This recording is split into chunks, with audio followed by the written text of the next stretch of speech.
যদি রেস্টুরেন্টের মতো করে পিৎজা আমরা ঘরে বসেই বানাতে পারি তাহলে আমাদের আর রেস্টুরেন্টে যাওয়ার প্রয়োজন হবে না।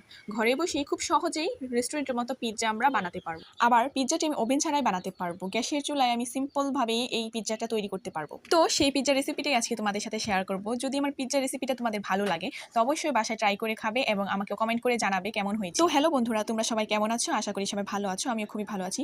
পিৎজা রেসিপিটা আমি প্রথম থেকে শেষ পর্যন্ত ফুল ভিডিও তোমাদের সাথে শেয়ার করছি। প্রথমেই 2 কাপ ময়দা দিয়ে এবং ইস্ট দিয়ে আমি ভালো করে ডোটা রেডি করার জন্য সাথে চিনি দিয়ে মিক্স করে নিব। ডোটা তৈরি করার জন্য হালকা কুসুম গরম পানি দিলে ভালো হয়, তাতে করে সফট হবে এবং ভালো করে পিৎজার ডোটা ফুলবে। তার জন্য আমি হালকা কুসুম গরম পানি দিয়েই ময়দাটা মেখে নিয়েছিলাম, সাথে লবণ দিয়ে দিয়েছিলাম একটু স্বাদ মতো নিজেদের। এখন আমি কুসুম গরম পানিটা ময়দার মধ্যে একটু একটু করে দিব, কারণ বেশি একসাথে দিয়ে দিলে ময়দার পরিমাণে থেকে গরম পানিতে বেশি হয়ে গেলে তখন জিনিসটা ভালো হবে না। তাই আমি অল্প অল্প করে দিয়ে ডোটা বানাবো। এবং পিৎজা বানানোর জন্য তেমন বেশি কিছু লাগে না, ঘরোয়া পদ্ধতিতে কয়েকটা জিনিস থাকলেই হয়ে যাবে। ময়দার মিশ্রণটা ভালোভাবে মতে নিয়ে আমি 10 থেকে 15 মিনিটের মতন এই মিশ্রণটা আমি ঢেকে রেখে দেবো রেস্টে। এইটা ঢেকে রেখে দেওয়ার পর আমি পিৎজার উপরে ডেকোরেশন করার জন্য আমি হোয়াইট সস বানাচ্ছিলাম। হোয়াইট সস বানানোর জন্য আমি পাউডার দুধ ব্যবহার করেছি এবং একটা ম্যাগি মশলাও দিয়ে দিয়েছিলাম। সাথে মুরগির সসেট ভেজে নিয়েছিলাম, পেঁয়াজও কিছু ভেজে নিয়েছিলাম এবং মাংস ফ্রাই আমি করে রেখেছিলাম আগে থেকে, যাতে পরে ঝামেলাটা কম হয় আমার।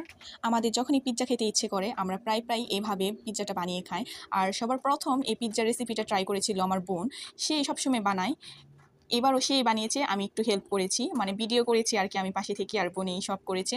আর তার পাশাপাশি সে আর অনেক কিছু মাঝে মধ্যে ট্রাই করে, আমিও ট্রাই করি বাসায়। এরকম আর অনেক মজার মজার খাবার আমি আর আমার বোন বাড়িতে বসেই চেষ্টা করি বানানোর জন্য, কারণ আমরা বাইরের খাবার তেমন খাই না। এই পাশ দিয়ে আমার বোন পিৎজাটা ডেকোরেশন করা শুরু করে দিয়েছে। হোয়াইট সস এবং সস দিয়ে মিক্স করে নিচ্ছে প্রথমে, তারপর আগে থেকে ভেজে রাখা সসেট এবং পেঁয়াজ এবং চিকেন ফ্রাইগুলো দিয়ে ভালোভাবে সাজিয়ে রাখবে।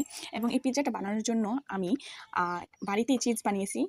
তো চিজের রেসিপিটাও তোমাদের সাথে শেয়ার করবো। আমি কিভাবে চিজটা বানিয়েছি ওটারও রেসিপি তোমাদের আমি পরের ভিডিওতে দেখাবো। পিৎজাটা বানানো প্রায় কমপ্লিট, এখন চুলায় দিয়ে দিলেই হয়ে যাবে। তো পিৎজাটা নামানোর পরে দেখেন আপনারা নিজেরাই পিৎজাটা দেখতে কত লোভনীয় হয়েছে, খেতে এটা কত মজা হবে। আমার কাছে পিৎজাটা খুবই ভালো লেগেছে। এরকম আর মজার মজার রেসিপির ভিডিও যদি দেখতে চান অবশ্যই আমাকে ফলো দিয়ে পাশে থাকবেন। সবাইকে ধন্যবাদ।